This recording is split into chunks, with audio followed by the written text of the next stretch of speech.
ریکوڈک کا نام تو شاید ہم سب نے ہی سنا، لیکن عام پاکستانی شہری ریکوڈک سے زیادہ واقف نہیں ہوتے۔ لیکن کرۂ ارض پہ بسنے والے 7 ارب افراد میں سے ہر باشعور پڑھا لکھا شخص اور عالمی منظرنامے پہ نگاہ رکھنے والا زمین کے اس خطے کی اہمیت سے اچھی طرح واقف ہے، کیونکہ یہ وہ مقام ہے جس کی بدولت آنے والے چند سالوں میں پاکستان دنیا بھر پر اپنی حکمرانی کرنے کا اہل ہو سکتا ہے۔ آج تک عرب کے جو ریگستان اپنی دولت اور بڑی معاشی ریاستیں متحدہ امریکہ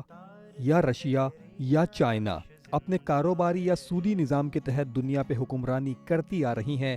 وہ سب ہی اس ریکوڈک نامی خطہ زمین سے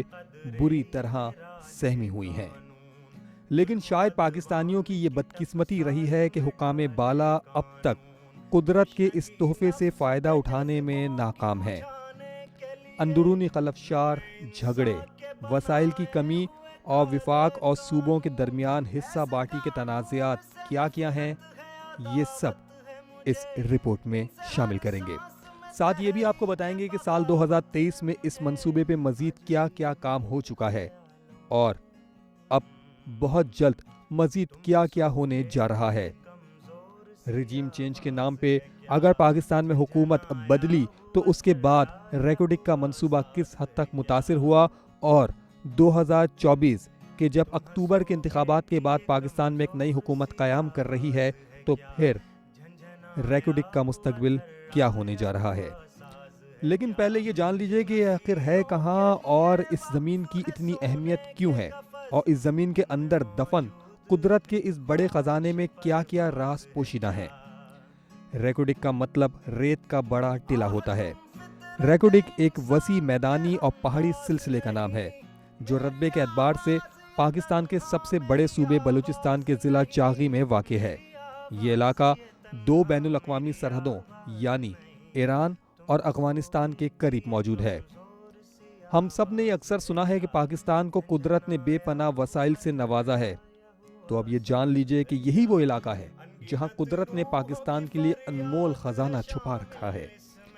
ریکوڈک کے مقام پر دنیا کی عظیم ترین سونے اور تانبے کے وافر ذخائر موجود ہیں۔ یہاں کسی زمانے میں آتش فشاں پہاڑ تھے جو اب کئی صدیوں سے خاموش ہیں۔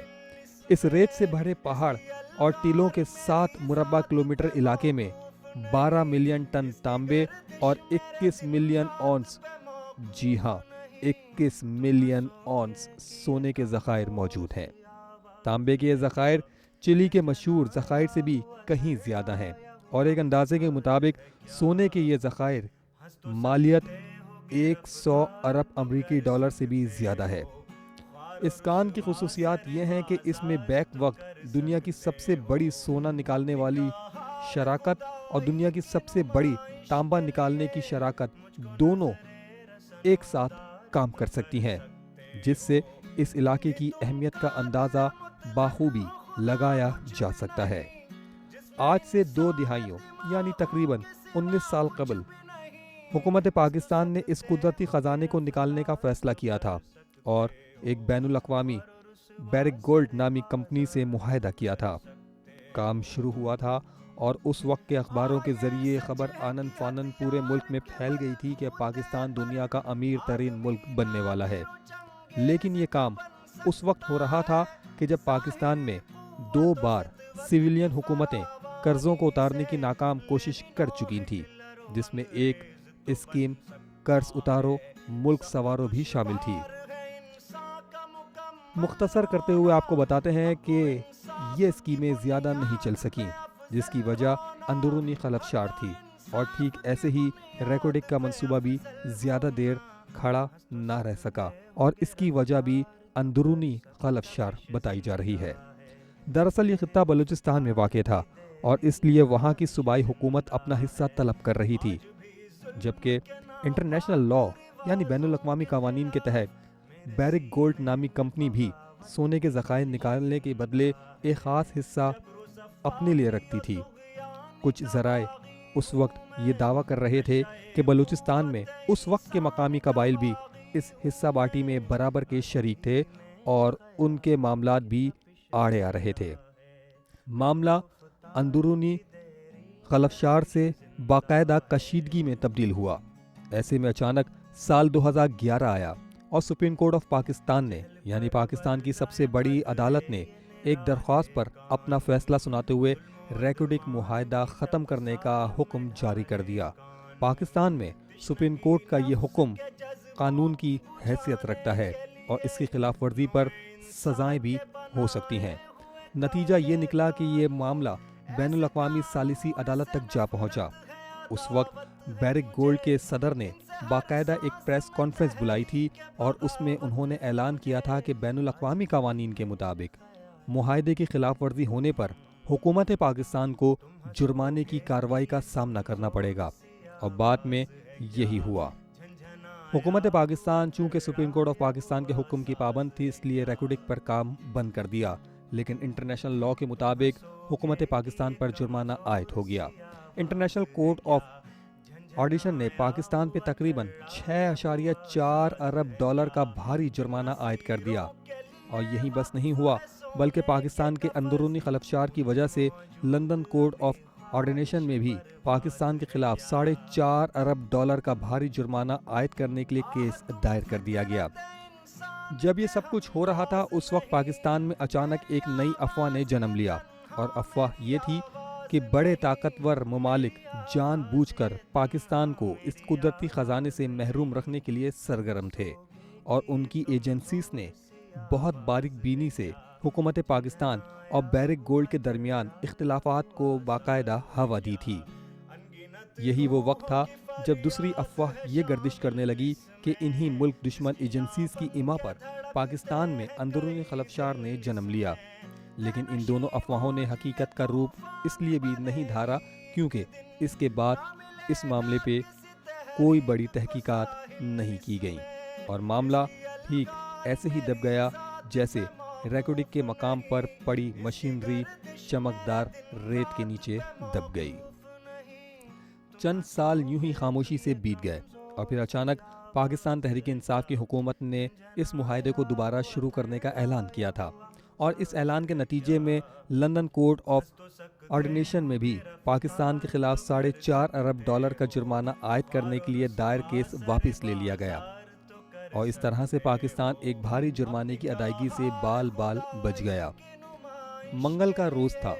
19 جولائی کی تاریخ سن 2022۔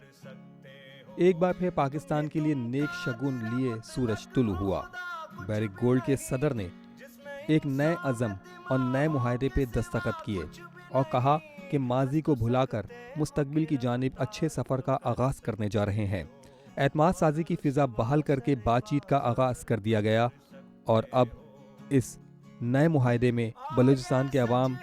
کے مفاد اور نوجوانوں کے روزگار کا تحفظ بھی شامل کیا گیا۔ کمپنی بیرک گولڈ کے چیف ایگزیکٹو مارک بریسٹو نے معاہدے کو شیٹ کی مدد میں بلوچستان کمپنی کی جانب سے $3 ملین کی ادائیگی کی دستاویزات پر بھی دستخط کیے، اور یہ رقم بلوچستان حکومت کو منتقل ہونی تھی۔ اس معاہدے کے تحت کمپنی کی جانب سے بلوچستان کو رائلٹی کی مد میں رقم کی ادائیگی کا بھی آغاز ہونا تھا۔ اس کے ساتھ ساتھ کمپنی علاقے کی سماجی اور معاشی ترقی کے منصوبوں پر بھی فوری عمل کرنا شروع کرتی اور اس کی پابند تھی۔ اس وقت معاہدے کے بعد وفاقی وزیر خزانہ شوکت ترین نے وزیر توانائی حماد اظہر اور وزیر اعلیٰ بلوچستان عبدالقدوس بزنجو کے ہمراہ ایک مشترکہ پریس کانفرنس کرتے ہوئے کہا تھا کہ 2011 میں عدالت عظمیٰ نے ریکوڈک معاہدہ ختم کر دیا تھا، جس پر یہ معاملہ بین الاقوامی ثالثی عدالت میں چلا گیا، لیکن ہم اسے دوبارہ شروع کرتے ہوئے پاکستان کے شاندار مستقبل کی نوید سنا رہے ہیں۔ طویل قانونی پیچیدگیوں اور صبر آزما مراحل کے بعد ریکوڈک منصوبے کے حوالے سے طے پانے والے نئے 2022 کے معاہدے کے بعد بلوچستان کے ضلع چاقی میں واقع ریکوڈک منصوبے پہ طویل عرصے بعد ایک بار پھر کام کا آغاز ہو چکا تھا، اور اطلاعات تھیں کہ خزانہ کی تقسیم کا مکمل فارمولہ طے پا چکا ہے، اور کس کا کتنا حصہ ہے اس پر سب راضی ہو گئے کہ اچانک پاکستان میں تحریک عدم اعتماد کے ذریعے پارلیمان کو ہی استعمال کرتے ہوئے عمران خان کی حکومت کا تختہ الٹ دیا جاتا ہے اور پھر یہ ریکارڈک کہانی کہیں کھوسی جاتی ہے۔ لیکن یہ کہانی ابھی ختم نہیں ہوئی۔ یہ بات 100% درست ہے کہ پاکستان پچھلے 1 سال سے شدید سیاسی کشمکش اور غیر یقینی صورتحال سے دوچار ہے، لیکن سوچنے اور سمجھنے والا امر یہ ہے کہ جو معاہدہ سابقہ حکومت میں 2022 میں دوبارہ ہوا تھا وہ ابھی جاری ہے۔ لیکن پھر ابھی حال ہی میں اس کہانی میں ایک کے بعد ایک 3 مزید ٹوسٹ آئے، یعنی سال 2023۔ سب سے پہلے یہ کہ اچانک محمد زئی نامی قبیلہ سامنے آتا ہے اور دعویٰ کرتا ہے کہ زمین کا ٹکڑا ان کی ملکیت ہے۔ اس کے فوری بعد چیف آف بدوزئی الیاس خان بدوئی اپنے قبیلے کے سردار محمد رضا ناروی، سردار محمد خان دکوئی سمیت دیگر کے ہمراہ کوئٹہ پریس کلب میں ایک پریس کانفرنس کرتے ہوئے کہتے ہیں کہ ریکارڈک ہماری نسلوں کے روشن مستقبل کا ضامن ہے، لیکن ریکارڈک منصوبے کو ہرگز اپنی نسلوں کی تباہی کے لیے استعمال نہیں ہونے دیں گے۔ ریکارڈک سے متعلق حکومت پاکستان اور بیرک گولڈ کمپنی کا پوشیدہ معاہدہ کسی بھی صورت قبول نہیں ہوگا۔ ریکارڈک معاہدہ غیر قانونی اور غیر شرعی عمل ہے جس سے ہماری نسلوں کو تاریکیوں کی طرف دھکیلنے کی کوشش ہو رہی ہے اور ہم ایسے کسی معاہدے کو قبول نہیں کریں گے۔ اس موقف کے بعد آخری ٹوسٹ یہ آیا کہ مارچ 2023 کے پہلے ہفتے اچانک سنجرانی قومی اتحاد بلوچستانی نامی ایک تنظیم کا نام سنائی دیتا ہے، اور اس تنظیم کے ایک ترجمان محمد زئی قبیلے کے چند افراد کی جانب سے ریکارڈک پروجیکٹ کی ملکیت کے دعوے ہونے پر رد عمل کا اظہار کرتے ہوئے کہتے ہیں کہ ریکارڈک کسی کی ملکیت نہیں بلکہ سنجرانی قبیلے کی جدی پشتی ملکیت ہے، اور سنجرانی قبیلہ جس پر محمد زئی قبیلہ بلا وجہ پریس کانفرنس کر رہا ہے۔ چاغی کے عوام کو بخوبی علم ہے کہ سنجرانی قوم انگریز کے زمانے سے پہلے چاغی میں موجود ہے اور تمام زمینوں کی دستاویزات ہمارے پاس ہی ہیں۔ یہ زمین کسی کی بھی نہیں بلکہ کوچکی، چہتر، بدک، چاغی، بلانوش، دل بدین سے لے کر ریکارڈک اور سندک تک یہ سب زمینیں صرف اور صرف سنجرانی قوم کی ملکیت ہیں اور اپنی سرزمین کے دفاع اور حفاظت کے لیے 1 انچ بھی پیچھے نہیں ہٹیں گے۔ سنجرانی قبیلے کے اس موقف کے بعد اب کہانی یکسر پلٹ گئی اور یوں قصہ طولانی کا اختتام منظر ہو رہا ہے کہ تاریخ اپنے آپ کو دہرا رہی ہے۔ کہیں ایسا تو نہیں کہ دوبارہ اندرونی خلفشار سے خزانہ نکالنا تو دور کی بات، پاکستانیوں کے سروں پہ جرمانے کی چمکدار تلوار لٹکنے لگے اور قرضوں میں مزید اضافہ ہو جائے۔ لیکن امید سحر چیخ چیخ کر کہتی ہے مایوسی کفر ہے۔ بہت جلد پاکستان دنیا پر راج کرے گا اور وہ وقت دور نہیں، کیونکہ ایک نہ ایک دن ریکارڈک کی زمین میں چھپا خزانہ ضرور نکالا جائے گا اور پھر راج کرے گی خلق خدا۔